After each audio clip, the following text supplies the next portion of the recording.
Greetings to you all, my fellow Nigerians and other viewers. Hope you guys are doing fine and thank you so much for stopping by.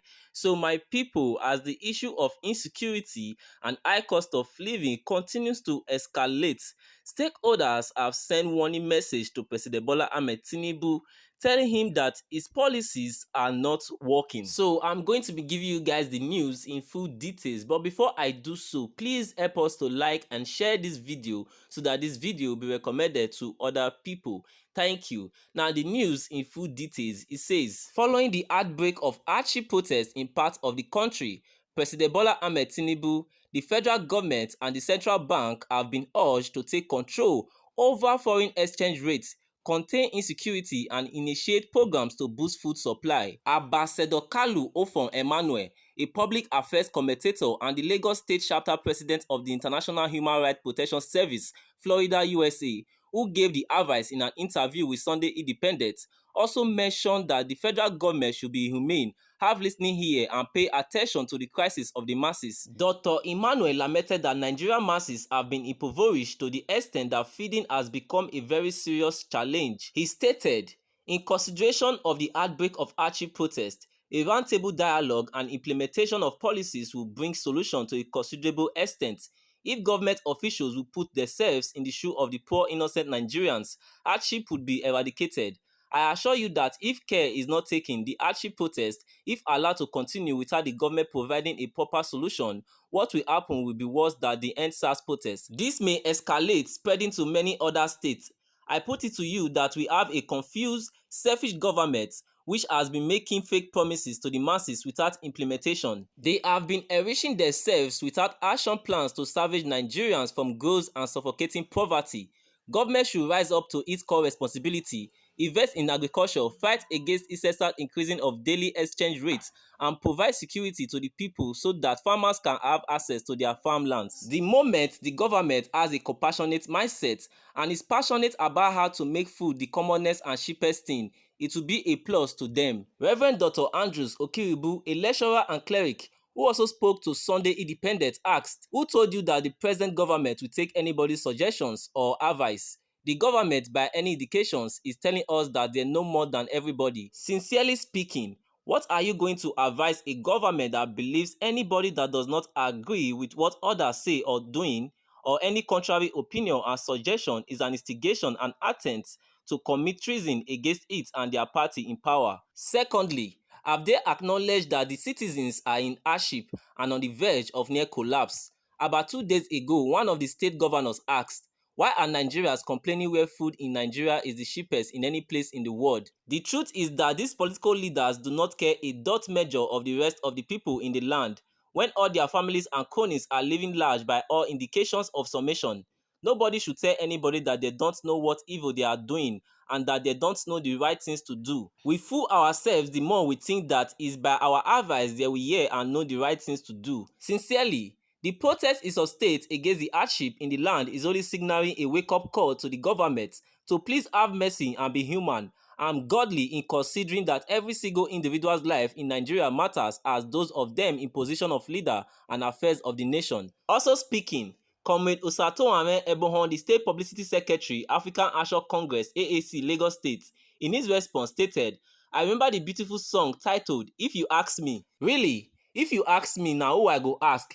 The last time I checked, Tinubu asked Nigerians to make him president because he's an accountant who graduated from Chicago State University and has a working experience at Deloitte, so he knows how to transform Nigeria's economy. Also, this man is a former governor who, like his boys claimed, transformed Lagos. So, how is it that this man cannot use the same formula he used in Lagos to prevent hardship in the first place? Is it because the claims are all false and no formula exists, or the magic wand which someone Olu claims Tinubu has? These are questions we must ask Tinubu before moving to propose solutions if he cares to listen. During the last general elections, socialist-inclined parties like the African Action Congress (AAC) were blacklisted by the media. All the major news channels deliberately prevented the masses from hearing our diverse perspective on the subject of subsidy removal, floating of the naira, and Nigeria's self and food sufficiency, which is bedeviling us now and bringing about the hardship. The only perspective dominant on our media is how to turn public service and our commonwealth to a profit-making business for the ruling class, which consists of politicians and corporate CEOs like Dangote and Otedola etc., while neglecting the aging of the economy that is the working people to their fate. This takes us back to the Tinubu Lagos turning public service and our commonwealth to a profit-making business for the ruling class while neglecting the aging of the economy. That is the working people. So their fate is the reason Lagos has become a mega slum ruled by poison, using thugs and political puppets. It is all about controlling the commonwealth of Lagosians for the benefit of oligarchs of Lagos, which Tinubu heads. The planned economy that the AAC has proposed for Nigerians, which include renationalizing and nationalizing critical national infrastructures, institutions like schools, hospitals, and sectors like agriculture, oil and gas, and other heavy industries, is the only right to respond to the outbreak of hardship protests. However, it threatens the ruling class. Imagine the Nigerian masses calling for a socialist planned economy that is built and optimized for the working class and poor people of Nigeria. That is trouble for those who have never made a dollar in their lives without stealing from the masses with the help of their political sidekick running Nigeria's affairs. It will completely strip them of the power of controlling our commonwealth and using it to build personal wealth. That being said, it is a fool's dream to expect neoliberal puppets masking as progressive and pro-democracy activists to govern the people, not on behalf of the people, that is doing what they feel is right for the people according to IMF and World Bank without consultation with the people who elected them or who they impose themselves on. So advice from people like me is not what this regime is looking for. They would rather take advice on how to crush the revolution that their actions and inactions are brewing. Nevertheless, for the sake of posterity, I will say this: except this regime switches economic plans to socialist plan economic tailored to prioritize the needs and interests of the working class and impoverished individuals, designed and optimized to enhance their economic well-being, the hardship protest will continue to grow and spread until a people's revolution comes out of it. They say capitalism is human nature right, where resistance to sorrow, tears, blood, and poverty is also human nature. Dr. Rex Kennedy Sotloff, a political activist and public affairs analyst, President and Executive Director, Citizen Rights and Empowerment Advocacy Initiative, stated, recommending solutions to the government in view of hardship protests ongoing is herculean. This is because one is not sure if it will be adhered to and the process to alleviate the hardship will be implemented. A proactive government should know that in removing subsidy, there will be spiral effects occasioned by inflation of prices of goods and services and security concerns. To address the hardship or hunger protests going on, the government should come out with an immediate and short-term and medium and long-term approach. In the short term, the government must find what it can do to address the very hardship ASAP. This is not about speaking grammar or giving false hope and doing paper talk. To a hungry man, give him food immediately. For transportation, provide affordable means. On security, secure the environment before finding solutions to the immediate and remote cause of the hardship.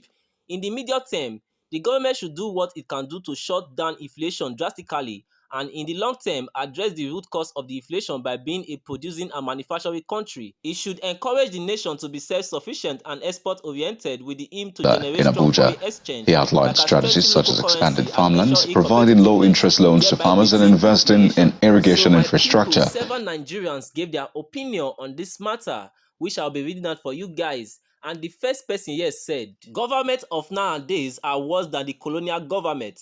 These politicians are savages. They are in the position for three reasons: to steal and cover it up, buy houses and cars, and to make ways for their children to maintain the train. May God bring change to this situation, but not like APC change. Another person also commented saying, let the hardship continues. It is the only way that will make Nigerians wake up and stop them from supporting looting politicians and vote for true patriotic leaders that will lift the country out from poverty, hardship, miseries, and unhealthy sufferings. And the last comment I'll be taking here says, you cannot give what you don't have. Give him 100 years, he still cannot remedy the problem he has created. It's a shame. So my people, that is it for you all. We Nigerians need to start taking actions and fight for our rights, because this hardship and crisis does not affect the politicians, so they don't care about Nigerians. We are not their priority, so we need to take actions so that this hardship and crisis will be put to a full stop. So my people, we are going to call it a day here. Please let me know your opinion in the comment section, and please help us to like and share this video so that this video will be recommended to other people. Thank you so much for your time.